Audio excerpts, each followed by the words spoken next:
Good morning from the forest of Ranikhet. अब हम लोग नैनीताल की ओर निकल रहे हैं और आज शाम को हमारी काठगोदाम से ट्रेन है। अभी बस 11 बजे तो हम लोग सोच रहे हैं कि रास्ते में इन फॉरेस्ट को आराम से एंजॉय करते हुए नैनीताल की ओर बढ़े, नैनीताल में थोड़ा सा एंजॉय करें और फिर हम अपने डेस्टिनेशन काठगोदाम की ओर।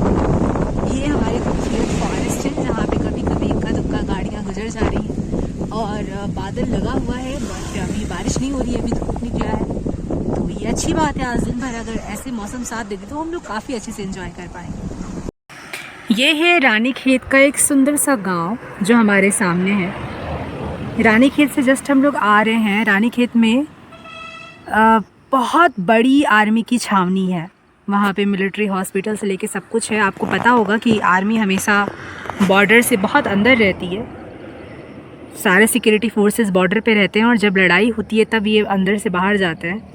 तो यहाँ उत्तराखंड में रानीखेत में इन लोगों का, स्पेशली कुमायूं डिवीज़न का, बहुत ही वीरता के चर्चे हैं। इनका एक म्यूज़ियम भी है रानीखेत में। और एक टाइम था जबकि ये पूरा का पूरा एरिया नेपाल में जा चुका था। सोचो कितने अंदर तक मतलब नेपाल का कैप्चर हो गया था। फिर कुमायूं की सेना के साथ बहुत ही स्ट्रगल्स के साथ हम लोगों ने फिर से इसको वापस लिया था। और सीन का क्या कहना है, हम लोग नैनीताल की ओर बढ़ रहे हैं। अभी तो बिल्कुल भीड़ नहीं है रास्ते पे। अब देखते हैं, नैनीताल में तो सुने हैं कि बहुत ज़्यादा भीड़ है। और ये रानीखेत से नैनीताल का जो जाने का रास्ता है वो बहुत खूबसूरत है।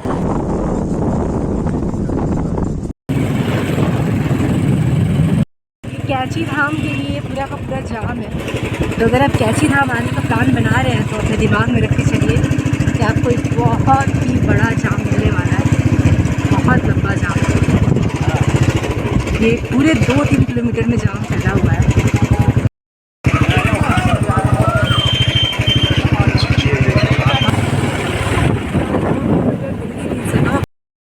हम लोग बहुत घनी से निकल चुके हैं और अब हम लोग नैनीताल की ओर बढ़ रहे हैं। मात्र यहाँ से 8 किलोमीटर का डिस्टेंस है नैनीताल का और कुछ इस तरीके का व्यू है हमारा यहाँ से। हाँ, सामने नैनीताल दिख रहा है हम लोगों को। Welcome to the most beautiful town of the Uttarakhand which is Nainital. Very easily reachable. शायद इसीलिए यहाँ पे बहुत ज़्यादा क्राउड भी रहती है और अभी भी यहाँ पे बहुत ज़्यादा क्राउड है। पार्किंग की भी दिक्कत थी जैसे ही हम लोग आए। अब वैसे तो एक अंग्रेज़ व्यापारी को लगभग 1880-90 में ये लेक बहुत पसंद आया था और उन्होंने पूरी की पूरी एक इंग्लिश टाउन यहाँ पे इस्टेब्लिश कर दी थी। इसको अंग्रेज़ों ने अपना समर कैपिटल भी बनाया था। समर के समय पे उन लोगों को ये वेदर बहुत अच्छा लगता था। That's why it was the summer capital also. But उसके पहले हमारे पुराणों में भी इसकी बहुत सारी एक्सप्लेनेशंस हैं। इसको त्रिऋषि लेक के नाम से जाना जाता है, त्रिऋषि सरोवर, क्योंकि यहाँ पे 3 ऋषियों ने तपस्या किया था। और स्पिरिचुअल सिग्निफिकेंस भी इसका बहुत ज़्यादा है। स्पेशली नैना देवी नाम जो है वो ये मान्यता है कि सती के सारे अंग 51 शक्तिपीठ जहाँ जहाँ हैं उनमें से एक शक्तिपीठ जो नैना देवी हैं, ऐसा माना जाता है कि सती के नेत्र यहाँ पे गिरे थे। और एक और वजह हो सकती है नैना नाम होने का। यहाँ पे नैनीताल या नैना कहाँ से आया, तो क्योंकि ये जो लेक है उसका शेप जो है वो नेत्र के आकार का है। नैना बहुत एक्टिविटीज़ हो रही हैं लेक में, सिर्फ इंसानों की नहीं बल्कि मछलियों की, तरह तरह की different kind of fishes are available here.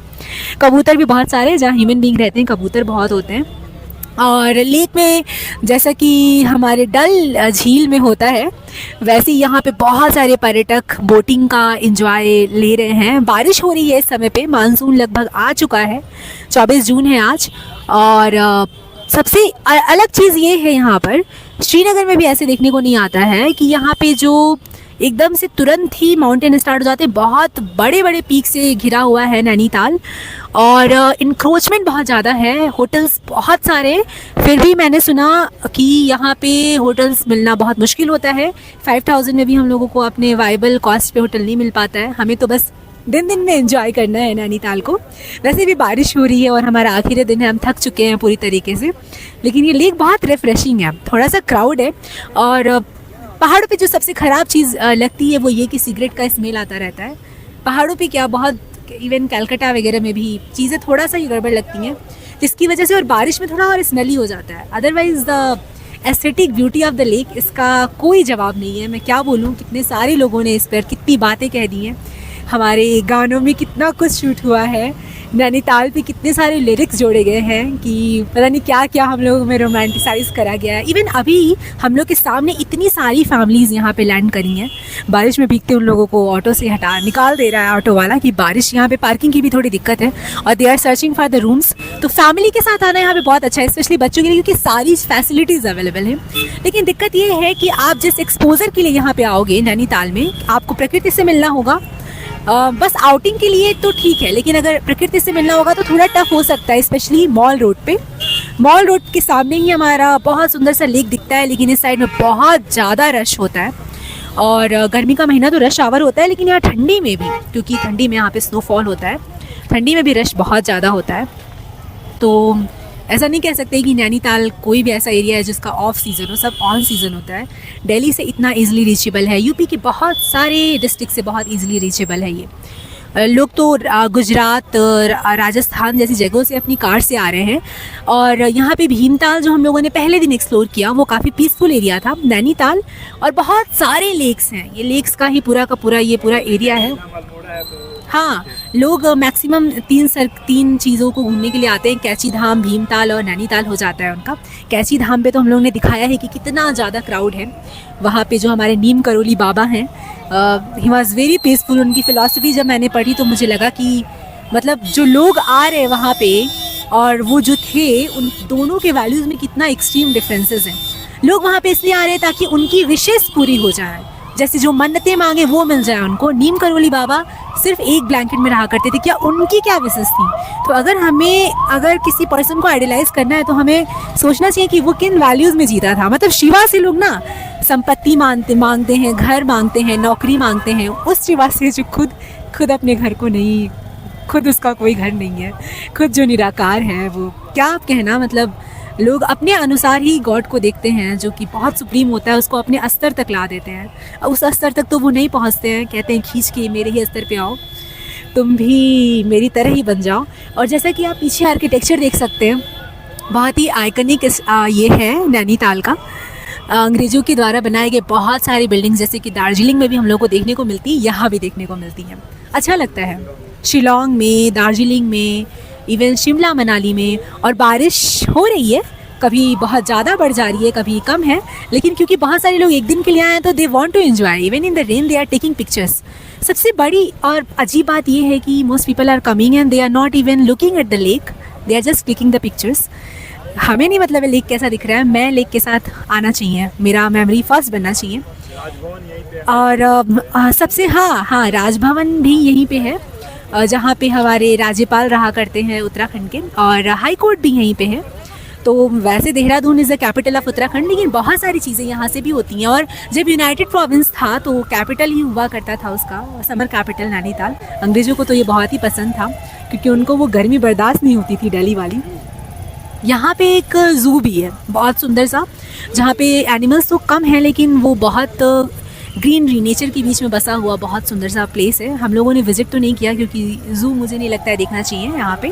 और जिम कॉर्बेट नेशनल पार्क भी यहाँ से बहुत नज़दीक है, लगभग 70 किलोमीटर का डिस्टेंस है। और जिम कॉर्बेट के बारे में जैसे कि हम जानते थे कि वो टाइगर हंटिंग, स्पेशली जो ह्यूमन हंटर टाइगर्स थे उनको वो मारा था उन्होंने, फिर लेकिन उनको टाइगर से प्रेम हो गया था। It is a very emotional story कि कैसे एक इंसान जो जाता है जानवरों से युद्ध करने, क्योंकि इंसान का वो दुश्मन है, वही कैसे प्रोटेक्टर बन जाता है इंसान का। जिम कॉर्बेट की तो अपनी एक बड़ी सी कहानी है। और बस यूं ही ये है, हम लोग एक राउंड लेने का प्रयास करेंगे नैनीताल का, और उसके बाद हम लोग आगे निकलेंगे। सुना है कि हल्द्वानी के साइड तो बिल्कुल बारिश नहीं हो रही है, भीमताल में भी बारिश नहीं हो रही है।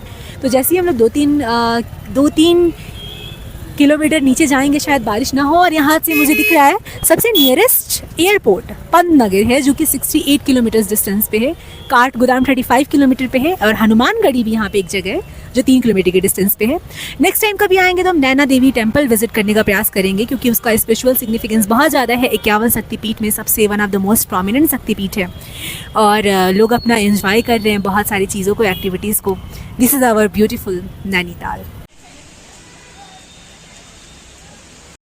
हम नैनीताल शहर से बाहर आते हैं तो कुछ इस तरीके के माउंटेन्स हमें वेलकम करते हैं। इतने बड़े बड़े रेंजेस, रेंज के ऊपर रेंज के ऊपर रेंज, और पीछे में बहुत सारे शैडो से भरे रेंज, और सब के सब full of greenery, full of plants.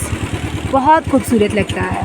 बादल से ढका था अभी, और बारिश रुक चुकी है लेकिन बादल अभी भी है। तो पीछे के जो माउंटेन्स है वो हमें नहीं दिख पा रहे हैं, बादल से ढके हुए हैं, लेकिन ये आगे वाला माउंटेन क्लियरली विजिबल है। शाम हो गई है, लगभग 7:30 हो रहा है, सनसेट हो चुका है।